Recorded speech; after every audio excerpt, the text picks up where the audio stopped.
Oh, hello. First of all, thank you for tuning in to Misinterpreting Movies, my brand new podcast. Now, those of you who have known me for a while know that what I just said was a lie.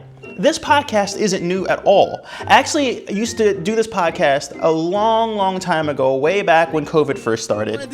Nah, bro. Answer me truthfully, after watching that movie and knowing me for as long as you have, Well, where are the sausages? And then I took a break for a few years. But now I'm back. I'm back. Now, for those of you who used to listen/watch, and those of you who are brand new because I wouldn't shut up about it, I just want to give you some information about the format of this iteration of Misinterpreting Movies. The podcast is pretty much movie analysis plus discussion with a different guest every episode. The YouTube video, which you're watching right now, is just going to have the interview/discussion portion. If you want to hear the entire episode with the interview plus the movie analysis, then you have to check that out on audio streaming. You can either search for us, Misinterpreting Movies, on your favorite podcast platform, or click the link below in the description. Oh, also one more thing.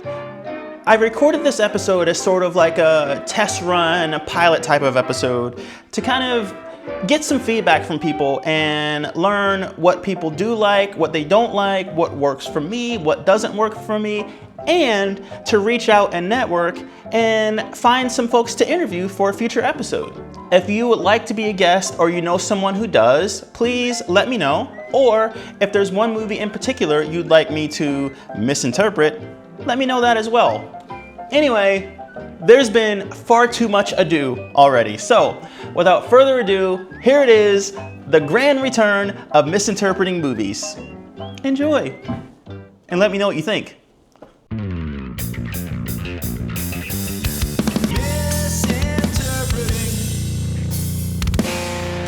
Hello, you are tuned in to Misinterpreting Movies, your new or old favorite podcast, depending on how long you've known me and have been listening. Today, this episode, just like every other episode, is going to be very, very special. Sometimes that's a lie, but this time I mean it. Because today, I have a very special guest for the triumphant return of Misinterpreting Movies. Guest, please introduce yourself. Hi, I'm Carmella. I'm coming on today because I am a bookish cosplayer and have been part of the cosplay community since 2011 and joined the bookish cosplay community in 2022. You can find me at queencaramel.cos on Instagram and Queen Caramel Cosplay on other things. And I will put your link to all your socials underneath here and in the description of the episode, so people will be able to find you.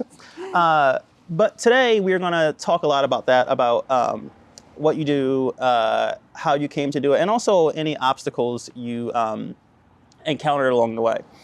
You do have a pretty active community, and you have a pretty big presence on social media. I was doing some research and I was looking at your Instagram especially. You have somewhere around 3.5 thousand followers. Close. Hopefully close. We'll get you up to like 5 or 6.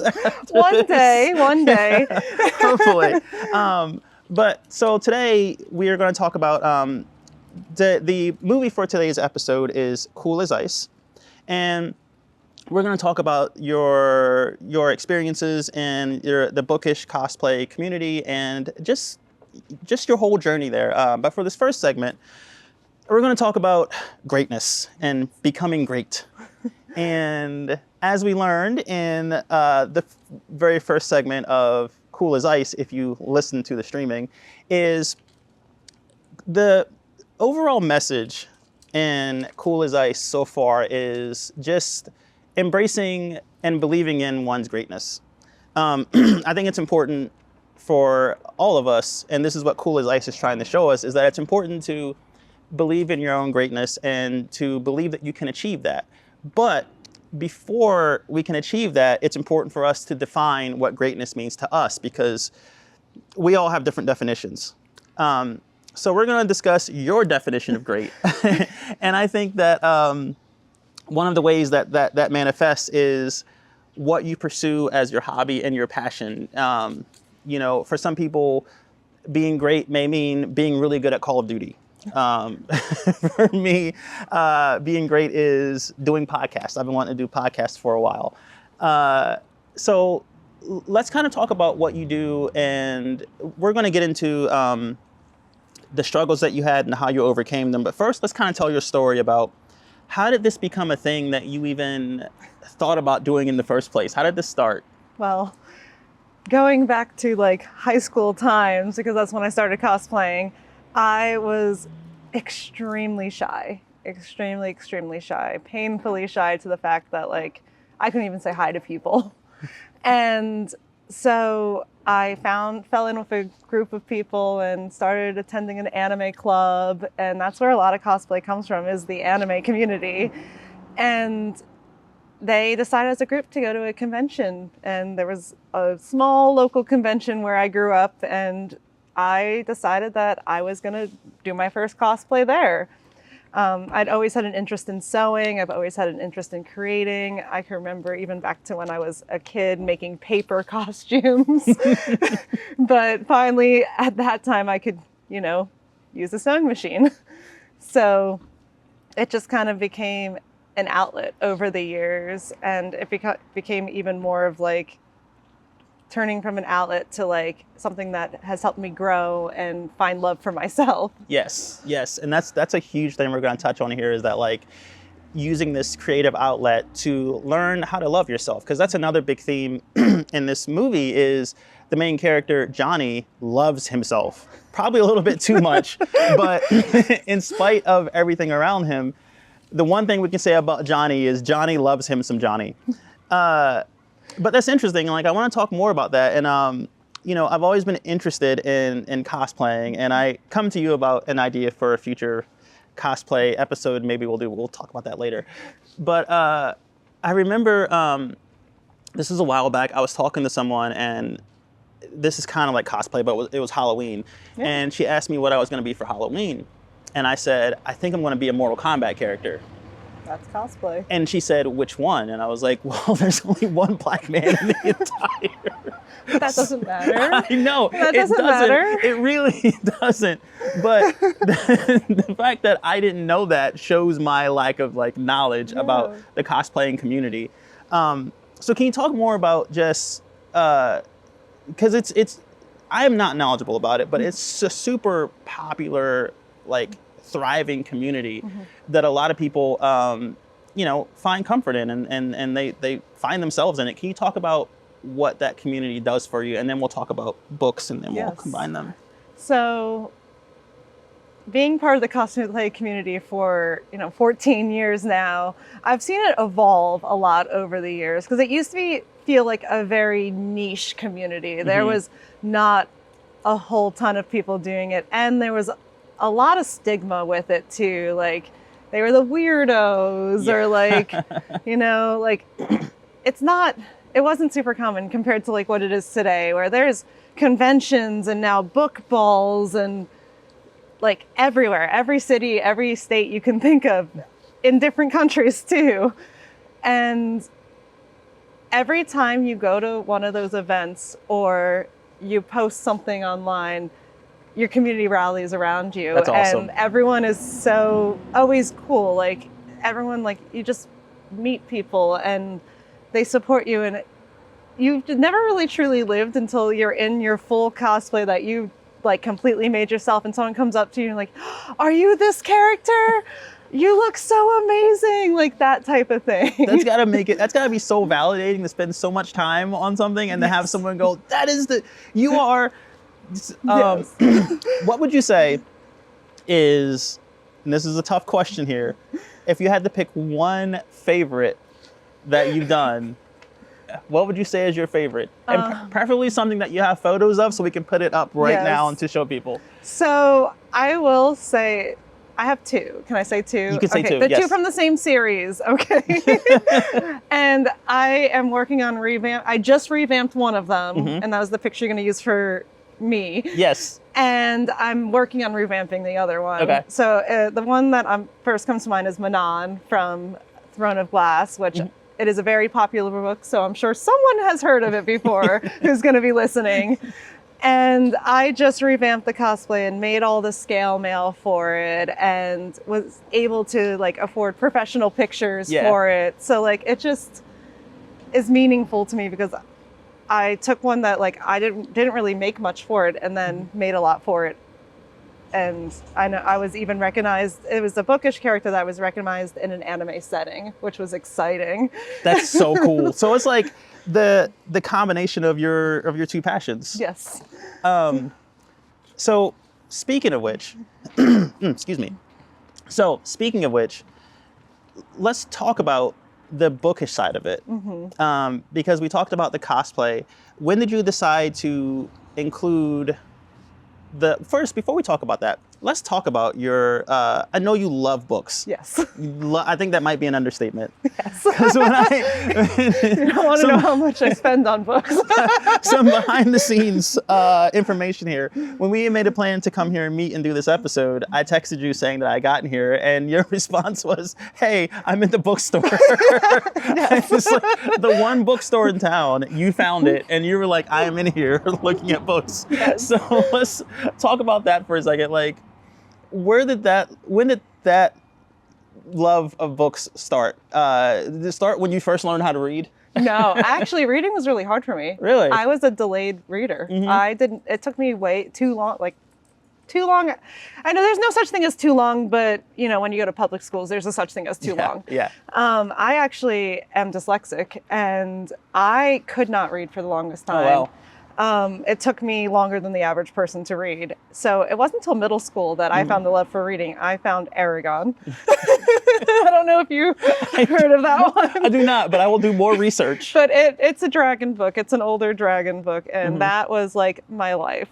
And reading started to become a lifeline for me because it was that escape that I think a lot of preteens and teens need growing up. And as someone and I also learned that the more I read, the better I got at it. Yes. And I was scared. I'm like, if I stop reading now, what if I lose it?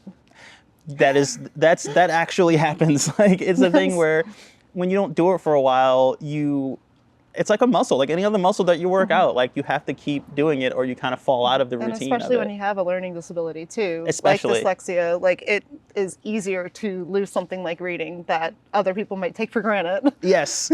It's funny you mention that because like I've always loved books. Like I think the first books that I really fell in love with were the old Goosebumps books. Oh, I remember those. And I would buy those and just read them in one sitting and I just loved it. But once I started reading books that were more in depth and a little bit longer than that, I found that I had trouble really focusing and maintaining my interest in the book. I found out years upon years later, maybe like 5 years ago, that I have ADHD. So I would be super excited to start a book, but I couldn't finish it. And because of that, books, even though I love reading, they didn't occupy a huge role in my life because I just couldn't finish them. So I turned to writing. And it's the same way, like the way of escaping, like that kind of bit of escape that I couldn't find in books, I would just create my own worlds. And that kept me engaged enough that my ADHD kind of took a back seat and was like, oh, give me all the dopamine. This feels good. So how did you... Tell me about the combination and the light bulb that went off where you were like, oh, I love cosplay. I love these fantasy books. What if... I combined the two. Yeah. Was that a common thing? It's starting to become more and more common. When I started, it was already starting to become more common. But I think in the past few years, it's become even more common. I decided to actually, believe it or not, I decided to meld the two when they start making book balls, where you can live out your childhood fantasy of going to a ball in a ball gown and that's so cool. Regalia, whatever you want to wear. And there was one of the first ones was happening in Portland. And I was like, I'm going to go. This is like a dream come true. I'm going to make my first bookish cosplay and I'm going to do it. And then I had taken a break for cosplay for a few years just because I was moving so much. I just didn't feel like I had the time. And so I made this gown from start to finish. And I have that on my Instagram as well. It's just, back from 2022. Yes. I made this gown from scratch and it was just so fun. And like really like the reason why I liked the book so much is like I didn't have to mimic the character so much. There's descriptions. So in every book you got your descriptions of the outfits and I'm like, I can make this and it won't look like anyone else's that they made because I'm making this from this description and everybody interprets descriptions differently. That's such a cool thing that honestly I didn't even think of like when you're cosplaying as a visual, something that's visual, you have a pretty set way of, I mean, you can change it a little bit how you want, but it's kind of, there's a set thing that you're trying to recreate. But with reading, like everyone has their own interpretation of, so if 10 people do the same character, there's 10 different versions of it. Yeah. And that's so cool. Like it gives you the freedom to kind of express it in the way that feels true to you. And as an artist myself, as someone who's been sewing for years, it's challenges me more and makes me so excited because I get to put a design aspect into it too. Yeah, that's such a cool way. Like that, what a perfect combination of things that you've kind of landed on, which really fits within the theme of this episode of kind of chasing, believing that you can achieve greatness, but also before you do that, make sure that you understand what greatness means to you. So you're doing these things, and you're not becoming wealthy from attending a book ball. No. I'm becoming very poor from attending a book ball. The exact opposite, actually. But it's like, it's not about that. Like, it's not about accumulating wealth for you. Money is great. Like, I would love, please pay me money to do this podcast. But I have to eat. But it's your definition of success and greatness is being able to recreate these characters and put all of your artistic your passions into just one goal. And I think that is so cool. And believe it or not, I never put my cosplays out there until the bookish cosplays. Really? Mm-hmm. So I went to events, but I never actually posted about them. So we're definitely gonna talk more about that, about why you didn't. That's actually a good cliffhanger. So in the next segment, we're gonna talk about why you held back from posting those, and we're gonna kind of get into that and get into the any kind of negativity any kind of negative feedback that you may have gotten from doing these things from other people who don't understand or don't want to understand or just want to judge, and any kind of like maybe any kind of insecurities that you may have had or anything like that. We're going to talk about all of that in the very next section. So I think now is as good a time as any to take a break. And if you're listening to this on streaming, we're going to get back to some more misinterpretation. If you're watching on YouTube, stay tuned. We're going to get right into the next segment of discussion.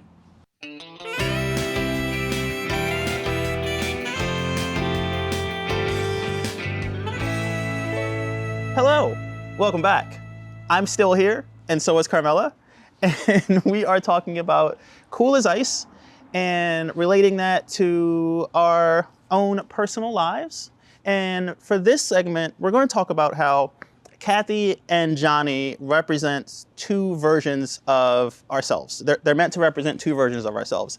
Kathy is who we are when we are insecure and afraid to be ourselves. And Johnny represents who we could be, the potential of who we could be when we learn to love ourselves and fully embrace ourselves.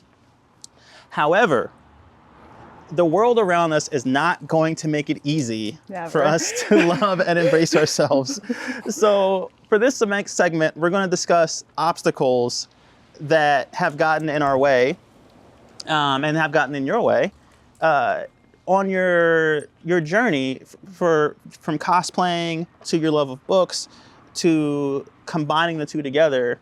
And we touched on them a little bit, but let's start wherever you'd want to start. What are some things that got in the way, either internal or external, that got in the way and still get in the way of you pursuing your goals and living your best life?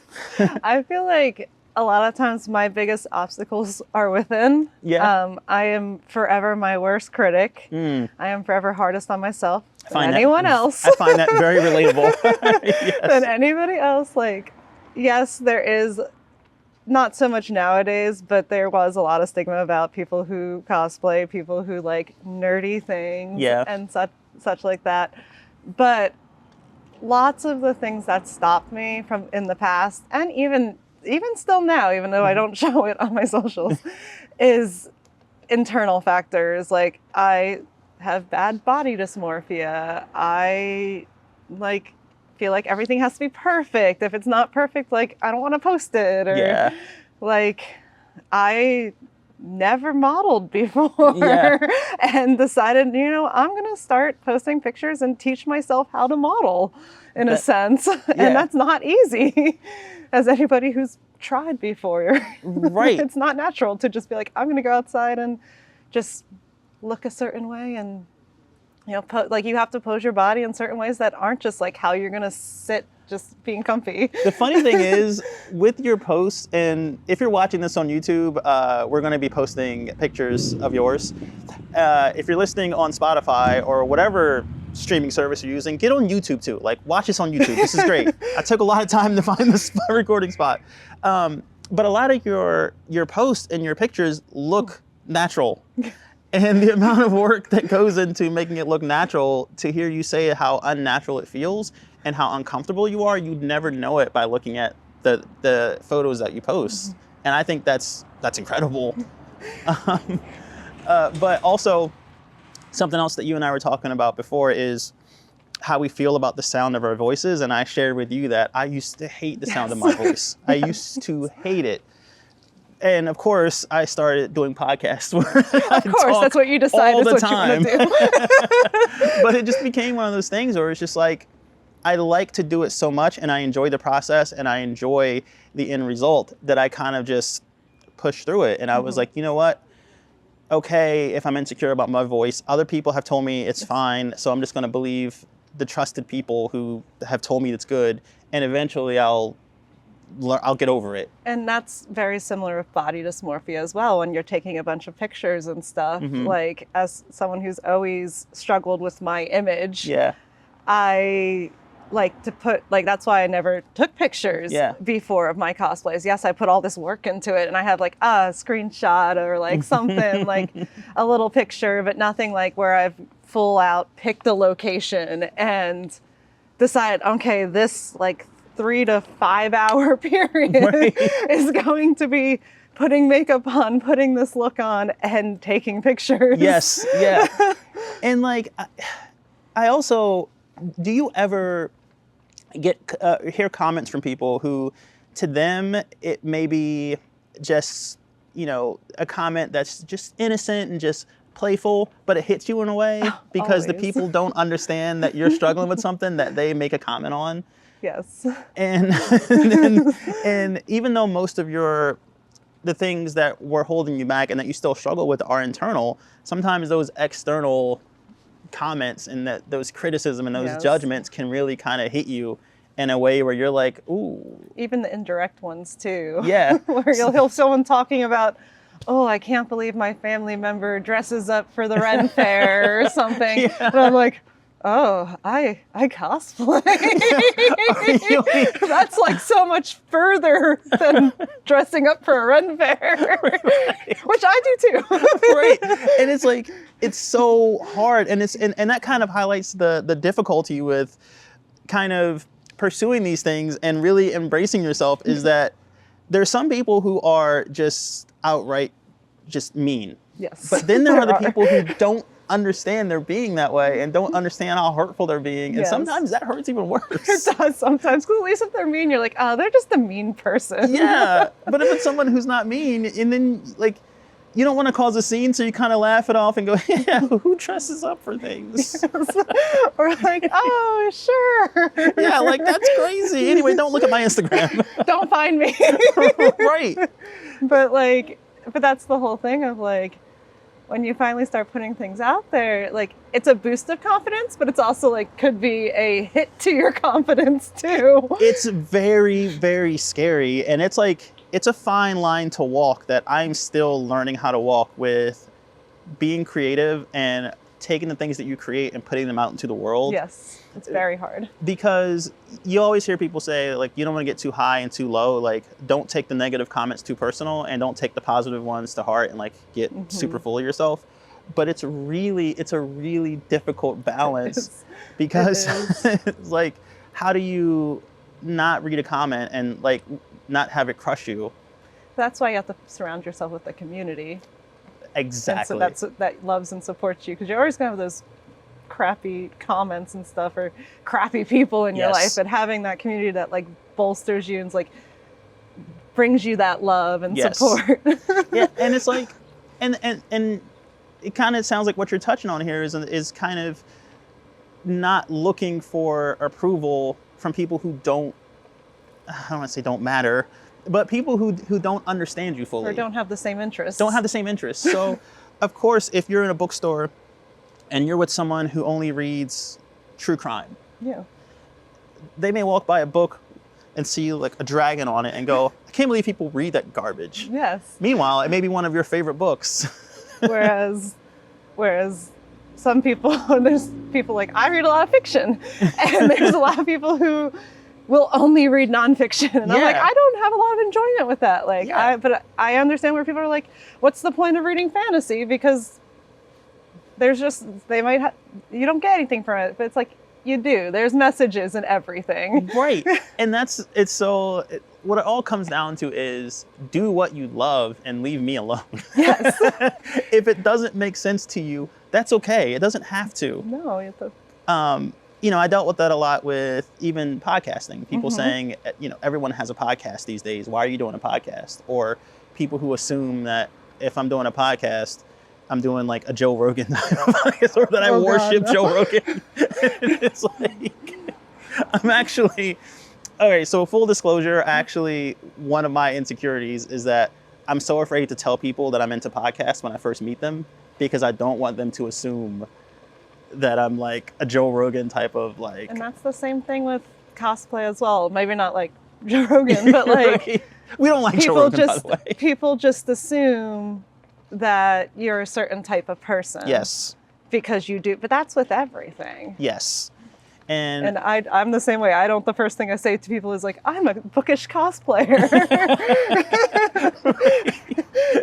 Maybe we should, though. And the people who they'll truly... leave themselves out. Yes, exactly. But, like, it's tough when... Like, if I tell people, like, oh, I'm into podcasting, and they're like, oh my gosh, like Joe Rogan and Andrew Tate, oh my, let me tell you, I'm like, please, no, don't talk to me. But that goes back to what you were saying about community and surrounding yourself with community and being okay with the fact that even though other people can judge you negatively and have these preconceived ideas about who you are and what you do, you have this community that knows you and knows the real you, and you know yourself. And it kind of reminds you that, like, this community is like, no, I get it. That's fine. And you can go, okay, I needed that support. Yes.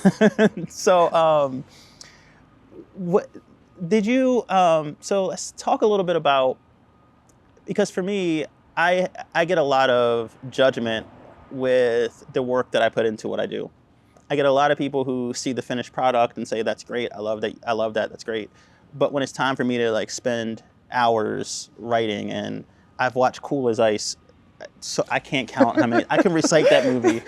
I think the script that I wrote was like over 10. It's so much work that goes into doing this, and people don't see that part of it. They do not. And when they see it, I get a lot of judgment about the work that I put into it. So can you kind of touch on any experiences you've had with people just judging you for the work that you put into your cosplay, or the money that you spend on it, or just any of that? Yes. Cosplay, if you have cosplayed or you know people who cosplay, it's an expensive hobby. Right. Even as someone who makes my own cosplays, and that I'll buy, like, pieces, but I do make a lot of the big bulks of my cosplay. Fabric isn't cheap. Sewing machines aren't cheap. Like, I'll see fabric as a deal. I'm like, I'll get it just in case I need it later. Like, that type of stuff. Like, my most recent cosplay build, I don't even want to go into how much it cost me to make. Not the one I mentioned earlier, but there was one that I don't even have pictures up for yet because I'm waiting on the pictures to come back. I don't even want to get into how much that costs. And people don't realize, like, they think it's just like, oh, you just throw something on, or like, and there are cheap ways to do it. And I know how to do it cheaper, but sometimes I want to spend, it's my hobby. Like, I want to spend money on it. And like, people might think I'm crazy for how much I've spent money on this stuff, and let alone books, because I love books. And I get it almost every day from my husband saying, how much money did you spend on books now? I don't want to talk about it. Like, I don't want to talk about it. I'm like, this is the thing that brings me joy. Cosplay is not my full-time job. Yeah. I work so that I can do things I enjoy. Like, yes, I have to pay bills, but I'm like, I've gotten to that point where I'm like, no, I make this money. Like, I spend on not fun things and then some on fun things. Yeah, I mean, and I think, and that's the thing that I wish more people understood is like, everyone does that though. Everyone does that. It's just, people don't, for whatever reason, certain people don't approve of what you're spending it on. And I'm not talking about your husband. I mean, like, just strangers. Oh yeah. Everyone does that. People at the end of the week, they want to go out and get drinks. Yes. Drinks are expensive. Yes, and going to dinner. Going to dinner is expensive. Like vacations. Vacations, like. The fact that you're going to a fancy restaurant instead of McDonald's is you're making a choice to spend more money for better food because you want to have a good time and not have a terrible time afterwards. Yes. Or really terrible time. It's like you're not going to Arby's like for a reason. And it's like, I wish that more people understood that, but sometimes it gets exhausting defending yourself and explaining to people. You get to the point where you're like, just leave me alone. That's why I pick and choose who I hang out with now. Yes, I'd rather fair. have a small circle that like accepts me than a large circle that judges me. extremely valid. Like, I get it a lot where I spend so much time on this stuff that I do and people think it's weird or they're judge it or whatever, but the same people binge watch certain shows. And I have no problem with people binge watching things. I think that's great. The issue is, that's a hobby of yours that you're spending time with. Here's a hobby of mine that I'm spending time with. Can I please get the same respect that I give you and acceptance that I give you? And not to judge people who binge watch, because I go in my spurts of binge watching, but I'd way rather spend my time, my hours that I could spend binge watching, like sewing. Versus, or, doing a shoot versus watching something. Like, half the time I don't even watch shows anymore because I'd rather take that time to do something else. No, I get that completely. And then there's the frustration in people seeing the finished product and seeing the work that you do and go, wow, this is amazing. How did you do this? And you're like, well, I spent like hours and years honing my craft. Yeah.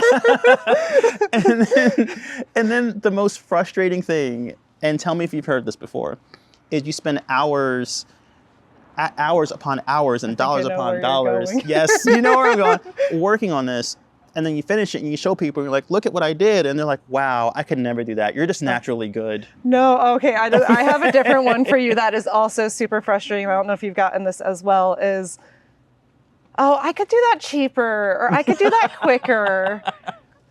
I've actually, the only time I get that is when I talk about new gear that comes out, like new cameras or things. And I send people like, oh my gosh, this new thing came out and it's really cool and I want to buy it. I can't afford it, but I really want it.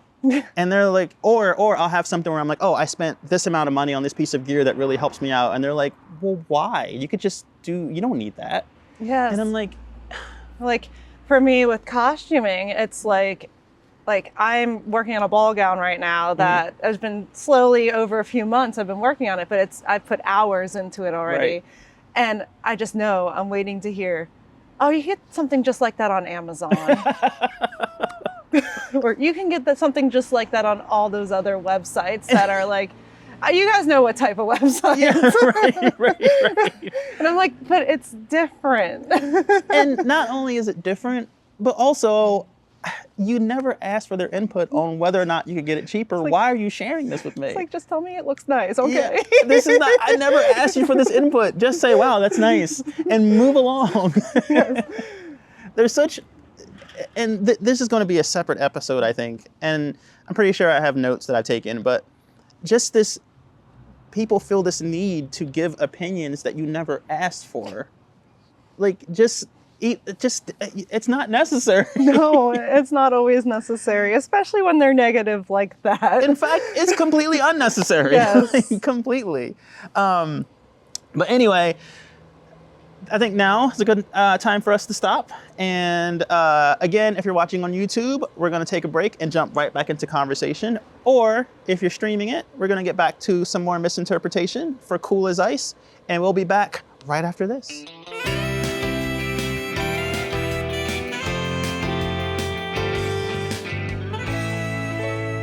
All right, once again, we're back. Again. Hello. Again.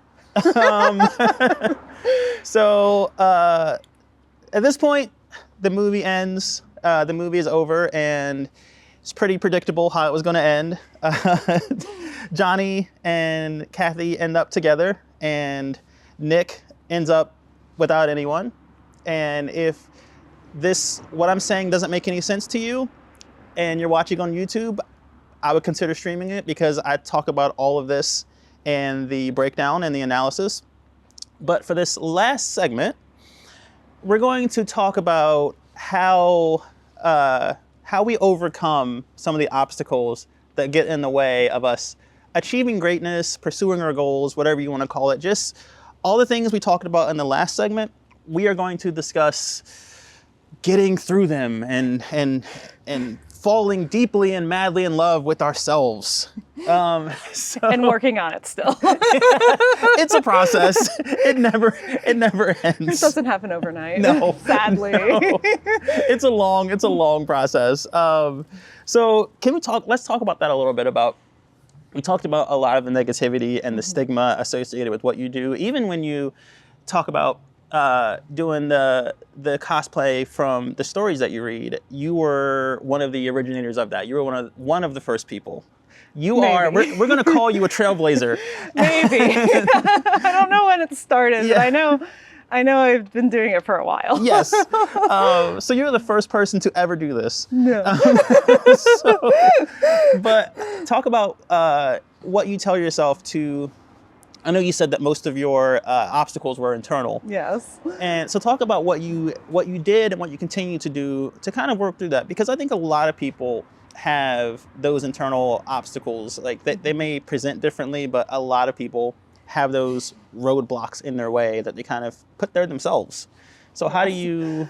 I think a lot of it is sheer willpower, and just being like, I'm just gonna do it. Yeah. Finding a love for it again, because I did take a long pause from cosplaying from animes to eventually doing the bookish cosplay that I do now. I took a big pause.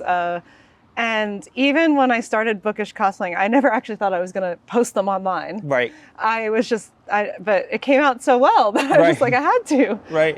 But a lot of it was just like sheer willpower. I think that's anything, is like, if you're just going to, you just have to push yourself past what's stopping you and just be like, I'm going to do it. There's no stopping me. I'm just going to get it done. And then you start doing it and you start seeing, wow, that actually came out really good, or wow, I love this picture of myself, or this little clip just looks so cool. Yeah. I'm just like, and then it just, the more and more you do, you're like, okay, I do really like this. And then I've had authors reach out to me and be like, can you cosplay my character? Or like, do you want to read my book? And I'm a huge proponent of indie authors, which I think we've hit on, is like, when you are a smaller creator, or like you are new to something, finding that support and like pushing it forward. Like, I love supporting and working with smaller creators, because it's like they understand. Right. It's like, Right. And it's just, I've met some amazing people, and meeting amazing people keeps me doing it too, because I keep meeting more and more amazing people the longer I keep doing these things. Yeah. So it sounds like if you can get over that initial hump of like Yes. kind of getting started, the momentum just keeps you going. And even when you do have those little bit those questions where you're like, I'm doubting it worth myself, it? then you can kind of keep pushing through that. And I also think that it's one of those things where it kind of validates that it's something that you truly love if you can push through it when it gets hard. Yeah. Because like for me,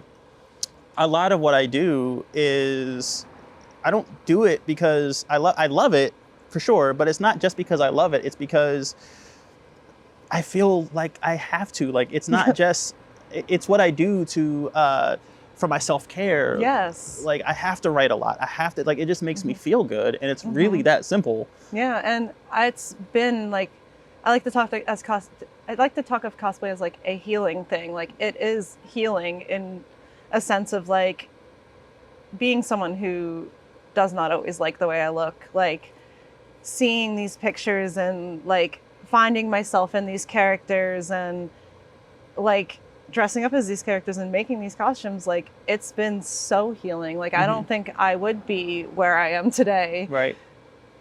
Like in having more confidence, I don't think I would be here without it. Right. Like, I think I'd still just be like worried about what everyone else thought all the time. Yeah, and I think that requires a level of just introspection and kind of self-reflection to even know that there is anything that you want to heal from. Yes. And I think a lot of people that I've encountered don't take that step in recognizing that they would even need that. Like for me, like the way I process my thoughts and emotions is through writing, and I journal a lot. And a lot of stuff that I journal about makes it into the work that I do. Yeah. But that's how I process my feelings and emotions, is just journaling. And I think that if I wasn't honest with myself, I wouldn't even admit that I need to do that. Yeah. That's true though. And it's like, you know, I like to play video games, but playing video games for me is a thing that it's a hobby that I enjoy. It's not something that I need to do, right? So if I'm having a bad day, or if I'm having a bad week, or mentally I'm not where I want to be, I won't play video games. But if I'm having a tough time, I will always write and work on things, because it's a passion. And that's what's going to get you out of that too. Exactly. I swear, when I get ready for a shoot, sometimes I'm like, I don't want to do it, but I get ready for that shoot, and I like halfway through getting ready, I'm like, I feel better. Yeah. I feel better already. I'm like, it's magic sometimes. Yeah, and it's like, you got to remind yourself, this sucks now, but it will get better. Like, I don't feel like getting out of bed to get dressed, and I don't feel like getting my stuff together. I don't feel like going on this shoot. It's cold outside.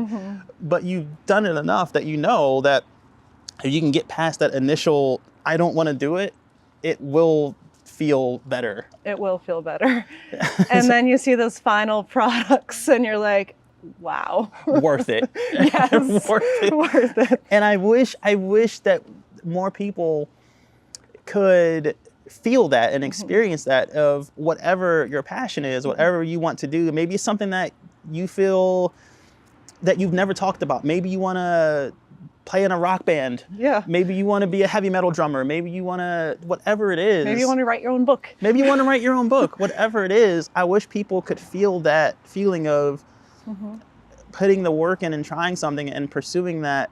And putting it out there too. And putting it out there. Because I've always been an artist. I've always considered myself an artist. But until I hit my mid-20s, did I realize, like, I always thought, no, I'm never going to put it out there. I never want to. Like, I just do it for myself. And then I hit my mid-20s. I'm like, why am I not putting my art out there? Right. Like, I'm good at this. Yeah. It's something I'm good at and can be proud of.